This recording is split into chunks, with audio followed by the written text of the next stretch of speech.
हमारी आज की कहानी 1989 शुरू होती है, जहां हमें केविन फ्लिन नाम के एक प्रतिभाशाली सॉफ्टवेयर इंजीनियर से मिलवाया जाता है। वह अपने बेटे से बात करते हुए बताते हैं कि हमेशा से उनकी इच्छा रही है कि वे मशीनों के अंदर की अदृश्य दुनिया को समझ सकें। इसी जुनून के चलते उन्होंने एक डिजिटल संसार की रचना की, जिसका नाम ट्रोन दिया। एक दिन अप्रत्याशित रूप से वह खुद इस डिजिटल दुनिया में प्रवेश कर गए। अपने अनुभव साझा करते हुए वो बताते हैं यह दुनिया उनकी कल्पना से भी ज्यादा शानदार और खतरनाक थी। वहां उनकी मुलाकात एक शक्तिशाली योद्धा ट्रोन से हुई, जो इस आभासी जगत में इंसानों के हितों के लिए लड़ता था। ट्रोन ने उन्हें इस नई दुनिया की अद्भुत चीजों को दिखाया। धीरे धीरे केविन और ट्रोन ने मिलकर इंसानों और डिजिटल प्रोग्राम्स के सह अस्तित्व के लिए एक नई व्यवस्था बनाई। लेकिन केविन को पता था कि वह हमेशा इस दुनिया में नहीं रह सकते, इसलिए उन्होंने अपनी जगह एक कृत्रिम बुद्धिमान प्रोग्राम क्लू को बनाया, जो इंसानों की तरह सोचने और निर्णय लेने में सक्षम था। फिर एक दिन कुछ असाधारण हुआ। जब उनका बेटा सैम इस बारे में पूछता है तो केविन मुस्कुराकर कहते हैं, यह मैं तुम्हें कल बताऊंगा, क्योंकि अभी मुझे काम पर जाना है। सैम उत्सुकता से कहता है कि वह भी साथ चलना चाहता है, तो केविन उसे एक सिक्का थमाते हैं और वादा करते हैं, कल हम दोनों मिलकर इस मशीनी दुनिया की खोज करेंगे। इतना कहकर वे वहां से चले जाते हैं।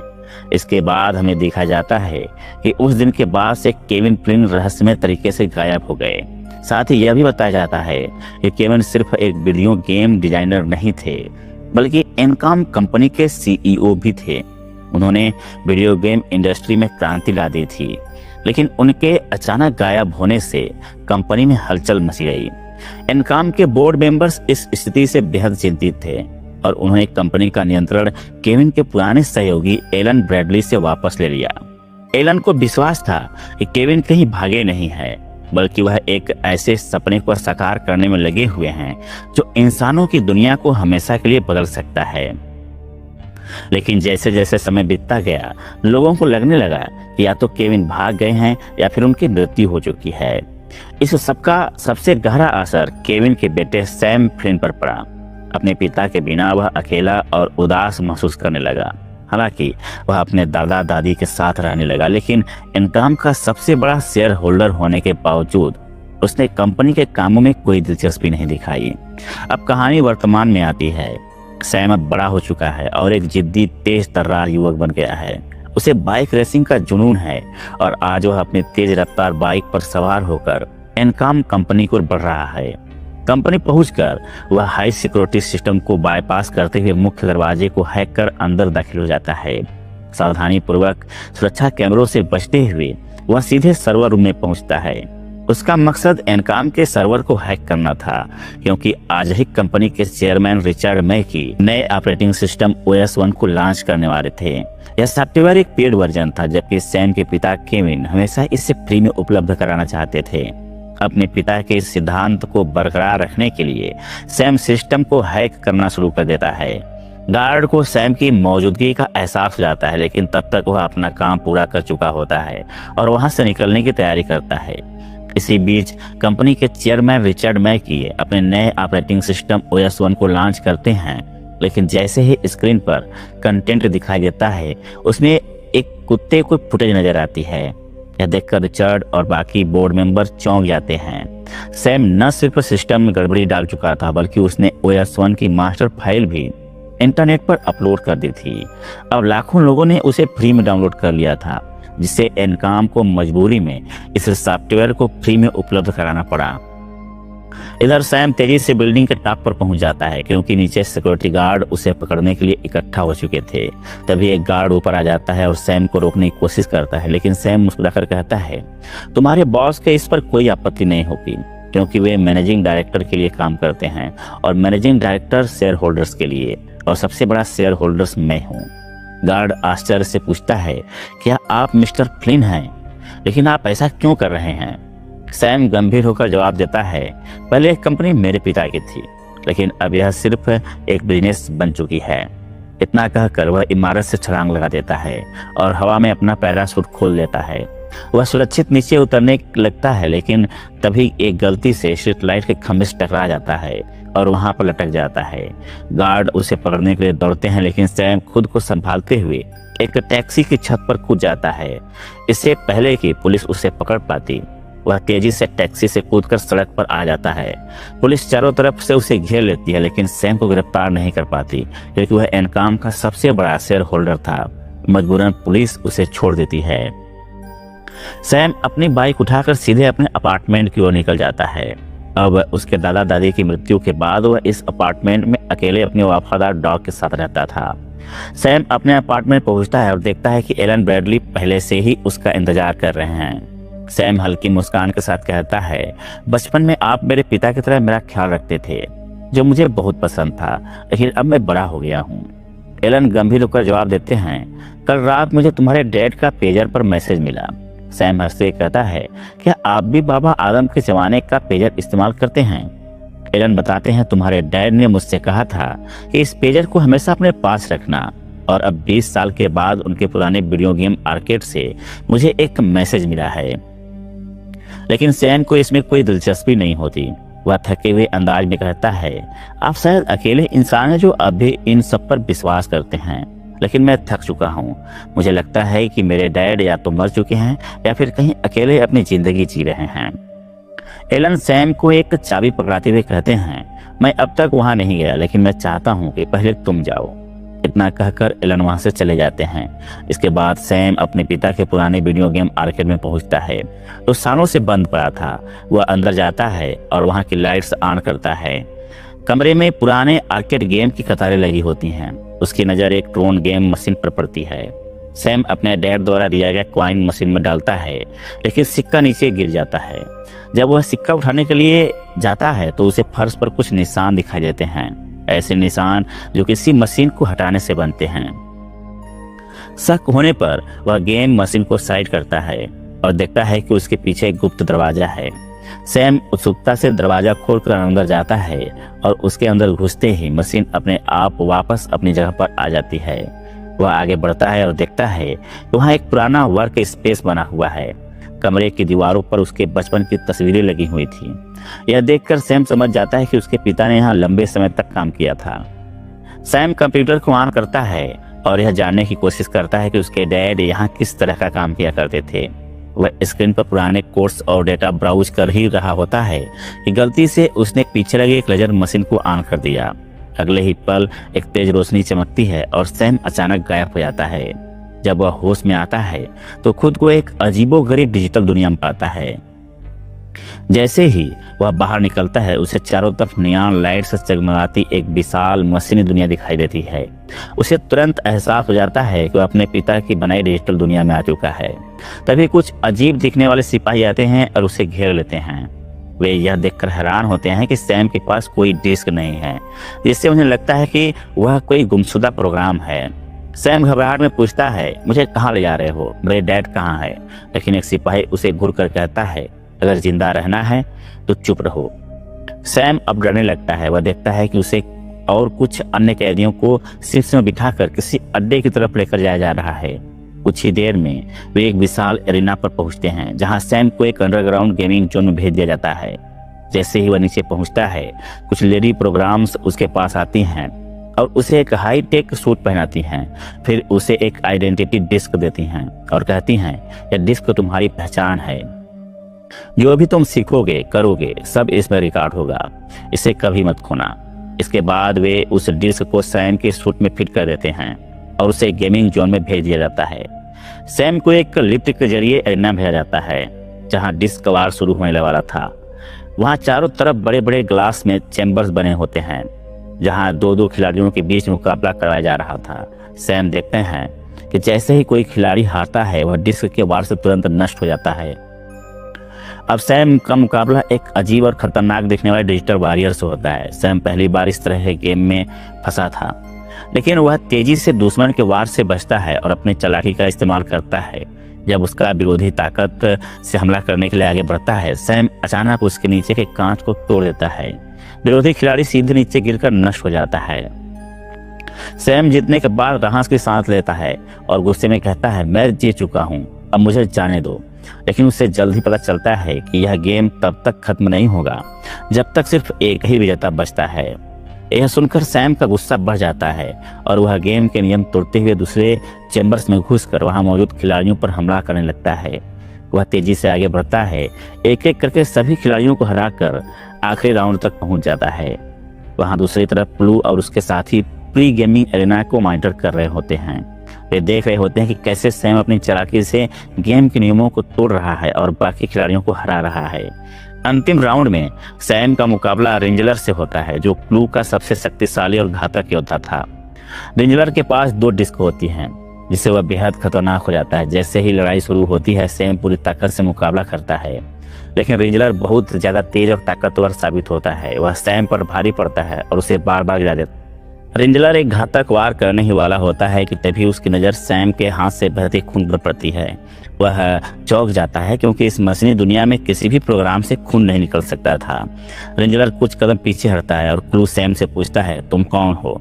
सैम हाँफते हुए जवाब देता है, मेरा नाम सैम फ्लिन है। यह सुनकर क्लू के चेहरे पर एक रहस्यमयी मुस्कान आ जाती है। वह अपने गार्ड को इशारा करता है और कहता है, इसे मेरे पास लाओ।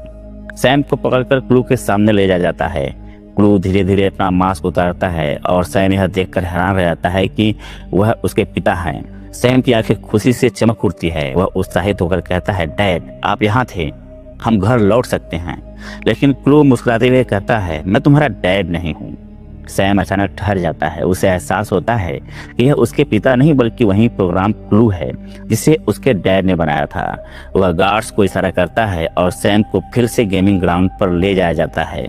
अब क्लू गेमिंग चुनौती रखी, जहां सैम को खुद क्लू के खिलाफ लड़ना था। सैम यह समझ चुका था कि अब यह सिर्फ एक गेम नहीं बल्कि उसकी जिंदगी को बचाने की लड़ाई थी। सैम क्लू की ओर देखता है और मुस्कुराकर कहता है, अगर तुम मेरे साथ खेलना चाहते हो तो मैं जरूर खेलूंगा। इसके बाद दोनों को एक एक डिवाइस दी जाती है, जिससे लाइट साइकिल गेम शुरू होता है। इस गेम में हर खिलाड़ी की अपनी 4 लोगों की टीम होती है और उन्हें अपने सभी अपोजिट प्लेयर्स को हराकर अंत तक टिके रहना था। गेम शुरू होते ही क्लू अपनी टीम के साथ तेजी से आगे बढ़ जाता है। सैम के साथी उसे चेतावनी देते हैं, उनकी बाइक बहुत तेज है, तुम भी लेजर बाइक का इस्तेमाल करो। सैम डिवाइस को एक्टिवेट करता है और एक शक्तिशाली लेजर बाइक बना लेता है। अब वह भी गेम के लिए पूरी तरह तैयार था। क्लू के खिलाड़ी एक रणनीति तैयार कर सैम की टीम पर हमला कर देते हैं। सैम भी उनका डटकर मुकाबला करता है। वह एक शानदार बाइकर था, इसलिए वह तेजी से क्लू की टीम को मात देने लगता है। जल्द ही सैम की टीम में सिर्फ एक खिलाड़ी बचता है। सैम तुरंत उसके पास जाता है और कहता है, हमें मिलकर लड़ना होगा, क्योंकि उन्हें हराने का यही तरीका है। साथ ही उसका बात मान लेता है और दोनों मिलकर क्लू की टीम के खिलाफ लड़ने लगते हैं। लेकिन तभी सैम का साथी नीचे गिरने लगता है। सैम उसे बचाने के लिए आगे बढ़ता है, लेकिन उसी वक्त क्लू तेजी से हमला कर देता है और उसके साथी को खत्म कर देता है। अब गेम में सिर्फ 2 खिलाड़ी बचे थे, सैम और क्लू। क्लू बेहद तेज और चालाक था। वह अपने रणनीति में सैम को नीचे गिरा देता है और उसे खत्म करने के लिए आगे बढ़ता है। तभी अचानक एक हाईटेक कार तेजी से दौड़ती हुई आती है और सैम को बचा लेती है। कार में एक रहस्यमयी महिला प्रोग्राम होती है। वह बिना कुछ कहे तेज रफ्तार में कार दौड़ाते हुए सैम को सुरक्षित बाहर ले जाती है। क्लू गुस्से में अपने सैनिकों को आदेश देता है, उनका पीछा करो, लेकिन उनकी गाड़ियां सिर्फ क्लू के क्षेत्र में ही चलने के लिए बनाई गई थी। जैसे ही सैम और वह महिला क्लू के एरिया से बाहर आते हैं, क्लू के सैनिकों की गाड़ियां खुद ब खुद रुक जाती हैं। वो लेडी प्रोग्राम सैम को बताती है, मेरा नाम कोरा है। सैम उत्सुकता से पूछता है, हम कहाँ जा रहे हैं? कोरा मुस्कुराकर जवाब देती है, सब्र रखो, तुम्हें जल्द ही सब कुछ पता चल जाएगा। इसके बाद कोरा उसे एक सुरंग के अंदर लेकर जाती है, जहां उन्होंने एक गुप्त अड्डा बना रखा था। सुरंग के भीतर सैम को एक ऊपरी हिस्से में ले जाया जाता है, जहां उसके पिता केविन ध्यान कर रहे होते हैं। कोरा केविन के पास जाकर कहती है, आपसे कोई मिलने आया है। जैसे ही केविन अपने बेटे सैम को देखते हैं, उनकी आंखों में खुशी और विश्वास का मिला जुला भाव आ जाता है। वो सैम को गले लगा लेते हैं, मानो यकीन ही ना हो कि उनका बेटा सच में उनके सामने खड़ा है। फिर केविन पूछते हैं, तुम यहाँ कैसे आए? सैम जवाब देता है, एलन अंकल की वजह से। उन्होंने आपके पेजर से एक मैसेज मिला था, जिसकी मदद से मैं आपकी खुफिया ऑफिस तक पहुँच पाया। इसके बाद वे सब साथ में डिनर करते हैं। इस दौरान केविन सैम से पूछते हैं, क्या तुम अभी भी एनकॉम में काम करते हो? सैम हल्की मुस्कान के साथ जवाब देता है, नहीं, वहां साल में एक बार जाना ही काफी है। फिर सैम अपने पिता से सवाल करता है, आप वापस क्यों नहीं आए? इस पर केविन गहरी सांस लेते हुए बताते हैं, मैंने तुम्हें बचपन में कहा था कि मैं हमेशा इस डिजिटल दुनिया में नहीं रह सकता था, इसलिए मैंने ट्रोन और क्रू नाम के 2 प्रोग्राम बनाए। ट्रोन को मेरे दोस्त एलन ने पुराने सिस्टम के लिए विकसित किया था, इसे मैं यहाँ ले आया। फिर मैंने क्रू को एक आदर्श समाज की रचना के लिए बनाया। हमने बड़े सपनों के साथ इस दुनिया को बसाया। केविन कुछ देर रुकते हैं और फिर कहते हैं, सब कुछ ठीक चल रहा था, लेकिन तभी एक चमत्कार हुआ। आइसोस एक नया प्रोग्राम था जो खुद से विकसित हुआ, मानो किसी जादू से अस्तित्व में आ गया हो। केविन आगे कहते हैं, जब मैंने उन्हें देखा तो ऐसा लगा जैसे बंजर जमीन पर बाहर आ गई हो। वे मासूम थे, लेकिन उनमें गजब की बुद्धि थी। तभी मुझे एहसास हुआ कि इन आइसोस के डीएनए की मदद से इंसानी दुनिया को भी परफेक्ट बनाया जा सकता है। एक ऐसी दुनिया जहां ना कोई बीमारी होगी, ना कोई कमजोरी। यह खोज हमारी पूरी जिंदगी बदल सकती थी। मैं दुनिया को यह अनमोल तोहफा देने वाला था, लेकिन तभी क्रू मेरे रास्ते की सबसे बड़ी रुकावट बन गया। केविन एक पल के रुकते हैं और फिर गंभीर आवाज में कहते हैं, क्रू को अपना लक्ष्य पूरा करना था और इसी जुनून में उसने एक दिन मुझ पर हमला कर दिया। ट्रोन ने मेरी रक्षा के लिए अपनी जान कुर्बान कर दी और मैं किसी तरह वहां से भाग निकला, लेकिन क्रू ने सभी आइसोस पर हमला कर उन्हें मार डाला। सैम ध्यान से अपने पिता की बातें सुन रहा था। केविन आगे बताते हैं, मैं किसी तरह दहलीज तक पहुंचने की कोशिश कर रहा था, यानी उस पोर्टल तक जिसे बाहर की दुनिया में जाया जा सकता था, लेकिन मैं वहां तक नहीं पहुंच सका क्योंकि वो मशीनें और लेजर जिनकी मदद से तुम यहाँ आए हो, बिजली की कमी कारण हर 8 घंटे बाद बंद हो जाती हैं। यही वजह है कि मैं इतने सालों से यहाँ फंसा हुआ हूँ। सैम उत्साह से कहता है, तो हमें अभी यहाँ से निकलना चाहिए क्योंकि मेरी वजह से दहलीज खुल चुकी है। लेकिन केविन सिर हिलाकर जवाब देते हैं, नहीं, हम ऐसा नहीं कर सकते। यह क्लू का जाल है। मैंने तुम्हें कोई मैसेज नहीं भेजा था, वो क्लू था जिसने यह चाल चली ताकि हम दोनों दहलीज तक पहुंचे और वह किसी भी तरह मेरी डिस्क हासिल कर सके। सैम चौंक जाता है, लेकिन इस डिस्क का उससे क्या लेना देना? केविन गंभीर स्वर में कहते हैं, यही डिस्क बाहर जाने की चाबी है। अगर क्लू के हाथ यह लग गई तो वह भी असली दुनिया में पहुंच जाएगा, और अगर ऐसा हुआ तो वह पूरी दुनिया को तबाह कर देगा, क्योंकि वह कभी भी गलतियों को माफ नहीं करता और हमारी दुनिया तो गलतियों से भरी पड़ी है। उसके लिए यह दुनिया एक टूटीपूर्ण सिस्टम है जिसे वह पूरी तरह मिटा देना चाहेगा। सैम सोच में पड़ जाता है। केविन आगे कहते हैं, हमें धैर्य रखना होगा। क्लू ने कई प्रोग्राम्स को सताया है और एक न एक दिन कोई उसे खत्म कर देगा। तब तक हमें सही समय का इंतजार करना होगा। इसके बाद केविन कहते हैं, अब सोने का वक्त हो गया है, और फिर वो अपने कमरे की ओर चले जाते हैं। सैम के मन में उथल पुथल मची हुई थी। उसे कुछ समझ नहीं आता, इसलिए वह कोरा से कहता है, अगर डैड ने खुद क्लू को बनाया था तो ये उसे मिटा भी सकते हैं। कोरा गंभीर होकर जवाब देती है, अगर उन्हें ऐसा किया तो ये खुद भी खत्म हो जाएंगे। सैम ठहर कर सोचता है और फिर दृढ़ता से कहता है, अगर वे खुद को नहीं बचा सकते तो मैं उन्हें बचाऊंगा। मैं दहलीज तक जाऊंगा क्योंकि क्लू को डैड की डिस्क चाहिए, मेरी नहीं। इसलिए अगर मैं बाहर पहुंच जाऊं तो क्लू को वहीं से डिलीट कर दूंगा। कोरा उसे देखते हुए कहती है, तुम्हें अपने डैड की बात माननी चाहिए, और फिर वहां से चली जाती है। कोरा अपने ड्रावर से एक मैप निकालती है और फिर सैम के पास जाकर कहती है, मैं एक प्रोग्राम को जानती थी जिसका नाम जूस है। वह आइसोस की तरफ से लड़ता था और किसी को भी कहीं भी पहुंचा सकता था। वह मैप सैम को देते हुए कहती है, अगर तुम इस जगह जिंदा पहुंच गए तो वह तुम्हें ढूंढ लेगा। सैम बिना देर किए अपने डैड की बाइक उठाता है और वहां से निकल पड़ता है। दूसरी ओर जब केविन की आंख खुलती है तो वह देखता है कि सैम वहां नहीं है। इसी दौरान सैम कोरा की बताई हुई लोकेशन की ओर तेजी से बढ़ रहा होता है, लेकिन क्लू के आदमी उसे देख लेते हैं। खुद को छिपाने के लिए वह अपने कपड़े और बाइक एक कैदी के साथ बदल लेता है। तभी वहीं उसके पास वहीं लेडी प्रोग्राम आती है जिसने उसे गेम के रूल बताए थे, जिसका नाम जेम था। जेम सैम की ओर देखती है और कहती है, जिसे तुम ढूंढ रहे हो मैं तुम्हें उसे मिला सकती हूँ। वह सैम को अपने साथ लेकर जाती है। उधर क्लू को केविन की बाइक से उसकी लोकेशन का पता चल जाता है, इसलिए वह अपने साथियों के साथ केविन के ठिकाने को निकल पड़ता है। इसी बीच केविन कोरा से कहते हैं, हमें शहर की तरफ जाना होगा, लाइट नर तैयार करो, मैं अपने बेटे को दोबारा खोना नहीं चाहता। जेम सैम को एक बार ले आती है जहां उसकी मुलाकात कैस्टर से होती है। जेम सैम से कहती है कि अगर वह जूस से मिलना चाहता है तो कैस्टर ही उसकी मदद कर सकता है। इस बीच क्लू अपने साथियों के साथ केविन के ठिकाने पर पहुंचता है, लेकिन वहां कोई नहीं मिलता क्योंकि केविन और कोरा पहले ही वहां से निकल चुके थे। उधर सैम कैस्टर के पास जाकर जूस से मिलने की बात करता है। कैस्टर उसे एक गुप्त ठिकाने पर ले जाता है और खुलासा करता है कि वही जूस है। वह बताता है कि आइसोस के कत्ल के बाद अपनी जान बचाने के लिए उसने अपनी पहचान बदल ली थी। सैम उसे दहलीज तक पहुंचने में मदद करने के लिए कहता है, लेकिन जूस जवाब देता है कि वहां पहुंचना बेहद मुश्किल है क्योंकि वह यंत्र जाल की सीमाओं से बहुत दूर है। यह सब केविन की योजना थी ताकि कोई प्रोग्राम वहां से भाग न सके।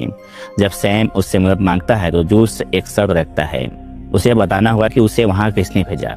सैम बताता है कि उसे कोरा ने भेजा है। तभी क्लू के सैनिक वहां पहुंच जाते हैं और सबको मारने लगते हैं। यह सब जूस की चाल थी। सैम गुस्से में उसे पूछता है कि उसने ऐसा क्यों किया, तो जूस जवाब देता है कि अब खेल बदल चुका है। इसी दौरान कोरा वहां आ जाती है और सैम को बचाने के लिए सैनिकों से भिड़ जाती है, लेकिन वे सैनिक बहुत ताकतवर होते हैं और लड़ाई के दौरान कोरा का एक हाथ तोड़ देते हैं। तभी अचानक केविन वहां पहुंचता है और सब कुछ ब्लिंक करने लगता है। केविन सैम और कोरा को बचाकर वहां से निकलने की कोशिश करते हैं, लेकिन तभी जूस का एक सैनिक केविन की डिस्क चुरा लेता है। केविन कुछ नहीं कर पाते और उन्हें मजबूरन वहां से भागना पड़ता है। सैम उनसे कहता है कि वह वापस जाकर उनकी डिस्क ला सकता है, लेकिन यह सुनकर केविन को गुस्सा आ जाता है। हालांकि वह खुद को शांत करने और तभी उसकी नजर एक मालगाड़ी पड़ती है जो सरहद की तरफ जा रही थी। केविन सैम से कहते हैं कि अब उन्हें पूरी ताकत से सरहद की ओर बढ़ना होगा। तीनों छिपकर मालगाड़ी के ऊपर चढ़ जाते हैं और जैसे ही वह रवाना होती है, केविन कोरा को मरम्मत करने की कोशिश करते हैं, लेकिन कोरा की बनावट काफी जटिल होती है। सैम हैरानी से पूछता है, आपने ही तो इसे बनाया है? इस पर केविन बताते हैं कि कोरा आखिरी बची हुई आइसोस है। यह सुनकर सैम को समझ आ जाता है कि उसके डैड इतने सालों से कोरा को बचाने की कोशिश कर रहे थे। केविन आगे कहते हैं, यह एक चमत्कार है जिस पर मैं सालों से काम कर रहा हूँ, क्योंकि यह असली दुनिया को बदल सकती है। फिर वो कोरा के खराब कोड को ठीक कर देते हैं, जिससे उसका हाथ पूरी तरह सही हो जाता है। केविन बताते हैं कि कुछ ही समय में कोरा का सिस्टम पूरी तरह ठीक हो जाएगा। इसके बाद वह सैम से बातें करने के लिए उसे अलग ले जाते हैं। बातचीत के दौरान वह अपने माता पिता के बारे में पूछते हैं। सैम बताता है कि जब वह 12 साल का था तो उसके दादाजी गुजर गए और उसके 5 साल बाद दादी माँ भी नहीं रही। यह सुनकर केविन उदास हो जाते हैं। सैम माहौल को हल्का करने के लिए कहता है, मैं आपकी पुरानी बाइक ठीक कर रहा हूँ, हम दोनों मिलकर उससे चलाएंगे। यह सुनकर केविन हल्का मुस्कुराते हैं और फिर सैम से कहते हैं, मैं थोड़ी देर ध्यान करने जा रहा हूँ, तब तक तुम कोरा के साथ रहो। वहीं आगे हम देखते हैं कि क्लू जूस के टावर पर पहुंचता है, जहां जूस उसके सामने एक डील रखता है, मैं सिटी पर राज करना चाहता हूं और बदले में तुम्हें डिस्क दे दूंगा। लेकिन क्लू धोखा देकर डिस्क छीन लेता है और वहां से निकलते समय पूरे टावर को उड़ा देता है। इस विस्फोट में जूस और जेम दोनों मारे जाते हैं। इधर कोरा की आंख खुलती है तो वह सैम से कहती है, मुझसे बहुत बड़ी गलती हो गई, मुझे तुम्हें जूस के पास नहीं भेजना चाहिए था। सैम उसे सांत्वना देते हुए जवाब देता है, कोई बात नहीं, गलतियां तो सबसे होती हैं। इसके बाद सैम कोरा से पूछता है कि उसने उसके डैड को कैसे ढूंढा। कोरा बताती है कि जब क्लू ने आइसोस का कत्लेआम कराया तब उसके सैनिकों ने उसे भी मारने की कोशिश की। वह किसी तरह भाग निकली, लेकिन जल्द ही सैनिकों ने उसे ढूंढ लिया और मारने ही वाले थे कि तभी केविन ने आकर उसकी जान बचाई और उसे अपने घर में एक नई जिंदगी दी। तभी केविन देखता है कि ट्रेन ने अपनी लोकेशन बदल दी है। तो वे सभी नीचे चले जाते हैं। वहां वे देखते हैं कि पूरी ट्रेन में एक नए प्रोग्राम रखे हुए हैं। केविन बताते हैं कि क्लू नए प्रोग्राम्स बना नहीं सकता, वह सिर्फ उन्हें मिटा सकता है या बदल सकता है। तब ये देखते हैं कि क्लू बहुत सारे प्रोग्राम को सैनिकों में बदल रहा है। यह देखकर वे वहां से निकलने की कोशिश करते हैं, लेकिन तभी उन्हें रेंजलर आता दिखता है। केविन उसे देखकर समझ जाते हैं कि रेंजलर असल में ट्रोन है, जिसे क्लू ने बदल दिया है। कोरा यह देखकर बिना वक्त गंवाए अपनी डिस्क केविन को देकर रेंजलर के सामने आ जाती है ताकि उसका ध्यान केविन और सैम से हट जाए। रेंजलर कोरा को पकड़ लेता है और सैम को बचाने के लिए आगे बढ़ता है, लेकिन केविन उसे रोकते हुए कहते हैं, हम उसे बचाने का तरीका ढूंढ लेंगे। वहीं हम देखते हैं क्लू केविन की डिस्क को अपने मशीन में इंस्टॉल कर देता है और अपने सभी सैनिकों को इकट्ठा करके कहता है, हमारा मसीहा केविन फ्लिन जिसने हमें बनाया मक्कार निकला। उसने हमेशा हमें अपने स्वार्थ के लिए इस्तेमाल किया, लेकिन अब हम इंसानों पर राज करेंगे।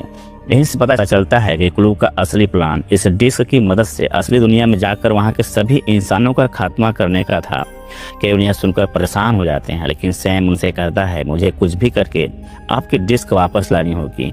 केविन उससे रोकने की कोशिश करते हैं, लेकिन सैम कहता है हम एक टीम है, इसलिए आप फिक्र मत कीजिए, मैं सेफली फ्लाइट डेक तक पहुंच जाऊंगा।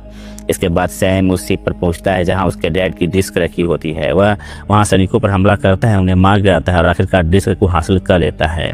लेकिन जैसे ही वह डिस्क सिस्टम से हटती है, हर जगह अलार्म बजने लगता है। तभी वहां ट्रोन पहुंच जाता है। कोरा सैम से कहती है भाग जाओ, लेकिन सैम कोरा को बचाना चाहता था क्योंकि उसने भी बार में उसकी जान बचाई थी। सैम और ट्रोन में जबरदस्त लड़ाई होती है और दोनों मिलकर ट्रेन को नीचे गिरा देते हैं।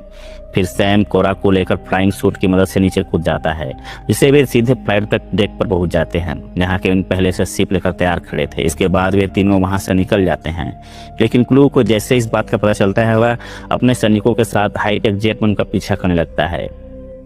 इस दौरान कोरा चला रही होती है और वे सरहद की रोशनी की तरफ बढ़ रहे होते हैं, लेकिन सरहद अभी भी काफी दूर थी। कोरा देखती है कि क्लू लाइट जेट से पीछा कर रहा है, तो वह सैम से कहती है हथियार संभालो, हम पर हमला होने वाला है। सैम लाइट गन से क्लू के सैनिकों पर हमला करने लगता है। कोरा और सैम मिलकर क्लू के साथियों को एक एक करके मार गिराते हैं। अब सिर्फ ट्रोन और क्लू ही बचे होते हैं। ट्रोन उनके शिप पर अटैक करने लगता है, जिससे सैम की गन खराब हो जाती है। केविन ट्रोन से कहते हैं तुम क्या बन गए हो। यह सुनकर ट्रोन को बहुत बुरा लगता है और उसे याद आता है कि उसे इंसानों की रक्षा के लिए बनाया गया था। तभी क्लू केविन के प्लेन को डिस्ट्रैक्ट करने लगता है, लेकिन ट्रोन अचानक पलट जाता है। यह क्लू को रोकने के लिए अपने जेट को क्लू के जेट से टकराकर ब्लास्ट कर देता है। सैम यह देखकर बहुत खुश होता है क्योंकि उन्हें लगता है कि क्लू मर गया है। इस बीच केविन, सैम और कोरा सरहद के बहुत करीब पहुंच चुके थे। कोरा प्लेन को लैंड कर देती है और वे दोनों पोर्टल की ओर बढ़ने लगते हैं। जैसे ही पोर्टल के पास पहुंचते हैं, क्लू उनका रास्ता रोक लेता है। क्लू गुस्से में कहता है तुमने मुझे एक परफेक्ट सिस्टम बनाने के लिए बनाया था और मैंने एक परफेक्ट सिस्टम बना भी दिया। केविन शांत रहते हुए जवाब देते हैं कुछ भी परफेक्ट नहीं होता, हम चीज़ों को वैसे ही अपनाना चाहिए जैसे वे हैं, लेकिन यह बात मैं तुम्हें बनाते समय नहीं समझ पाया। इसके बाद केविन क्लू से माफ़ी मांगते हैं, लेकिन क्लू गुस्से में उन पर हमला कर देता है। सैम इस पर बहुत नाराज होता है और क्लू से भिड़ने लग जाता है, लेकिन क्लू उसे दूर फेंक देता है। तभी केविन कोरा से कहते हैं सैम के पास जाओ। क्लू केविन से डिस्क छीन लेता है और जैसे ही उसे चेक करता है वह चौंक जाता है। केविन की डिस्क नहीं होती बल्कि कोरा की डिस्क थी। केविन पहले ही डिस्क बदल चुके थे क्योंकि उन्हें पता था कि क्लू उन्हें रोकने जरूर आएगा। क्लू गुस्से में उन पर हमला करने के लिए बढ़ता है, तभी उसके सैनिकों का शिप भी वहां पहुंचने लगता है। यह देखकर केविन सैम से कहते हैं तुम यहाँ से चले जाओ और कोरा को भी अपने साथ लेकर जाओ, मैं तुम्हारे साथ नहीं आ सकता। सैम अपने डैड को छोड़कर नहीं जाना चाहता था, लेकिन कोरा उसे समझाती है तुम्हारे डैड की यही इच्छा है। सैम और कोरा पोर्टल की तरफ भागते हैं और क्लू उन्हें रोकने के लिए दौड़ता है, लेकिन तभी केविन अपनी पूरी शक्ति लगाकर क्लू को अपने अंदर समा लेता है। जोरदार विस्फोट होता है और पूरी मछली दुनिया तबाह हो जाती है। इसके बाद हम देखते हैं कि सैम वापस असली दुनिया में पहुंच गया था। वह उस मछली दुनिया का सारा डेटा एक माइक्रो ड्राइव में कॉपी कर लेता है और उसे लॉकेट की तरह पहन लेता है। इसके बाद वह वहां की सारी लाइट्स ऑफ करके बाहर निकलता है, जहां एलन अंकल का इंतजार कर रहे होते हैं। सैम उन्हें बताता है कल से मैं एनकॉम कंपनी अपने हाथों में ले रहा हूँ। यह सुनकर एलन अंकल बहुत खुश हो जाते हैं। फिर सैम और कोरा वहां से एक साथ निकल जाते हैं। सैम कोरा को पूरी सिटी की राइड करवाता है और कोरा पहली बार नेचर की खूबसूरती देखती है और बहुत खुश हो जाती है। और इसी के साथ ये फिल्म यही खत्म होती है। अगर आपको ये वीडियो पसंद आया है तो उसे लाइक जरूर करें और चैनल को सब्सक्राइब करना ना भूलें। मिलते हैं नेक्स्ट वीडियो में।